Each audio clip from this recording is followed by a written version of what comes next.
Bonjour chers amis, bien, soyez les bienvenus sur ma chaîne. Aujourd'hui, nous allons parler un peu de matériel de survie et nous allons parler plus précisément du tomahawk. Alors, le tomahawk, qu'est-ce que c'est? À l'origine, c'était la hache des Amérindiens, d'où le mot tomahawk. C'est un mot qui viendrait de la langue algonquine des Indiens du Nord-Est. Et comme vous le savez, vous l'avez tous vu dans des westerns, ils utilisaient beaucoup des haches légères pour le jet. Le tomahawk, en tant que tel, n'est pas réellement une arme amérindienne. Pourquoi? Parce qu'au départ, les Indiens utilisaient des armes en pierre, en os, etc., en bois, et c'était remplacé par des armes comme celle-ci, enfin dans le style de celle-ci, qu'ils ont pu acheter aux colons européens. Et en fait, c'était à l'origine les haches d'abordage qui étaient utilisées dans toutes les marines européennes du Moyen-Âge, même du 16e, 17e, 18e et même 19e siècle. Et souvent, ces tomahawks, pour commercer avec les Indiens, étaient fabriqués en Europe.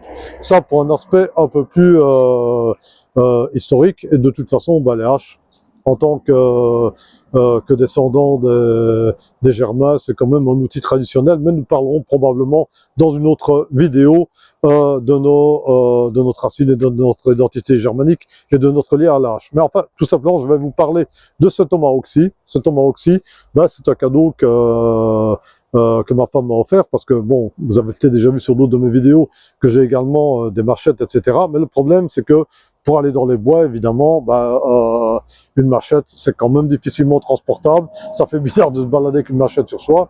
Alors, mon épouse m'a offert ce tomahawk-ci.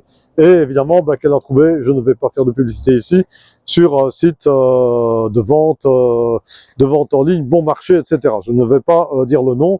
Au départ, j'étais quand même relativement sceptique par la qualité, mais finalement, voilà, je vais vous en faire, je vais vous en parler. Donc, c'est un tomahawk qui est d'une marque, c'est un Shooty. Mais s'ils ont marqué SOG, ce n'est pas du tout produit par SOG. Il se présente comme ceci, dans cette espèce d'étui en nylon, bon, dont le passant n'est pas terrible. Mais bon, voilà, c'est quand même pratique pour ne pas se couper ou ne pas se blesser avec. Bon, voilà, je vais le déballer et vous allez le découvrir. Alors, le voici. On va peut-être le rapprocher un peu de la caméra.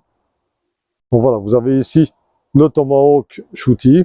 Voilà donc de quoi ça a l'air. Alors oui, en parenthèse, la différence entre un Tomahawk et une hache, c'est qu'ici, c'est à la fois une arme et un outil, même si évidemment, moi je l'ai acheté surtout pour m'en servir comme outil pour couper du bois. Alors, vous remarquerez que la tranche ici est beaucoup plus mince que celle d'une hache.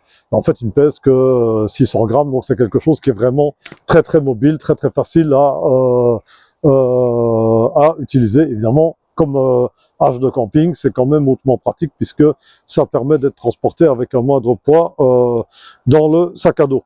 Alors ici, d'après la forme, le Shooty, en fait, c'est une copie du Tomahawk M48 de United Cutlery. Vous avez la même forme la même tête de hache, le même fer ici. Qui est skeletonisé. Enfin, je ne sais pas comment on dit le terme exactement en français. Par contre, la différence qu'il a avec le M48, c'est justement qu'il a un marteau, et moi ça m'intéressait beaucoup plus. Pourquoi? Parce qu'il y a beaucoup plus d'applications à ça, mais moi dans le jardin je m'en sers régulièrement comme marteau, pour enfoncer les piquets de tente et réaliser beaucoup plus de choses. Et surtout c'est beaucoup moins dangereux parce que si vous avez une grande pointe tranchante, ça ne sert vraiment qu'au combat, etc. Et alors vous imaginez, il rebondit, vous tombe dessus, voilà. Donc ici un marteau c'est quand même beaucoup moins dangereux et beaucoup plus pratique. Moi je vois beaucoup plus d'applications du marteau sur le terrain. D'ailleurs, il n'y a pas longtemps, j'ai même cassé de la glace dans mes réservoirs d'eau, etc. Avec le marteau, donc il est vraiment très utile. Alors au départ, il n'était pas très tranchant. Moi, je l'ai quand même pas mal réaiguisé. Donc maintenant, il coupe vraiment comme une lame de rasoir. Il a quand même, comme avantage, il a quand même une très grande surface de coupe, parce qu'il permet quand même de couper pas mal en un coup comment dire, pour couper du bois. Alors moi, évidemment, je m'en sers pour couper du bois, mais évidemment, ce n'est normalement pas ce genre d'outil n'est normalement prévu que pour des tâches beaucoup plus légères, etc. Par exemple, couper du petit bois pour faire le feu, des choses comme ça. J'ai coupé 2 arbres avec. D'ailleurs, vous allez le voir directement sur la vidéo qui va suivre. Vous allez voir comment ça se passe.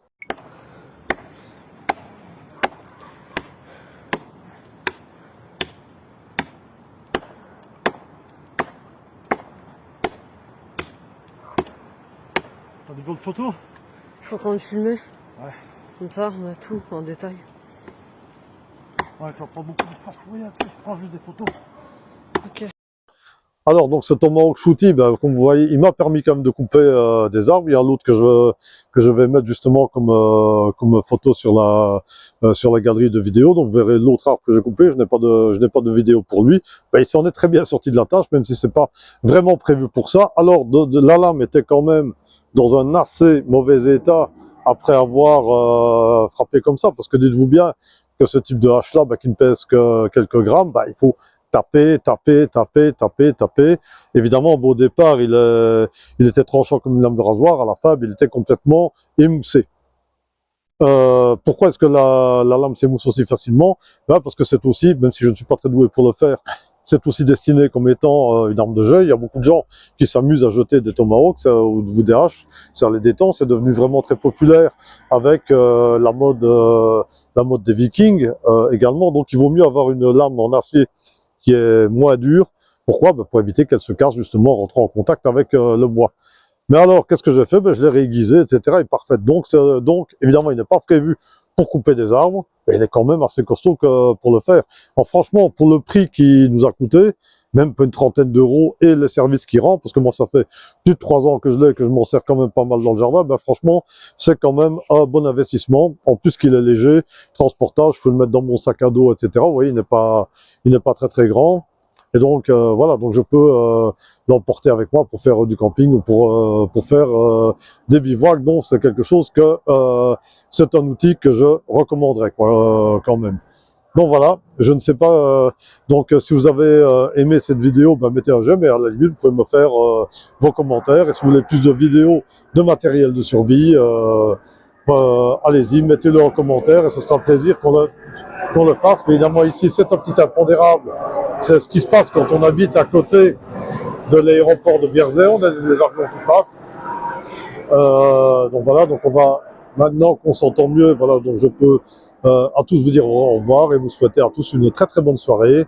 Et donc n'oubliez pas de vous abonner à ma chaîne, de mettre j'aime et de partager. Et franchement, tous vos commentaires sont les bienvenus. Très bonne soirée les amis.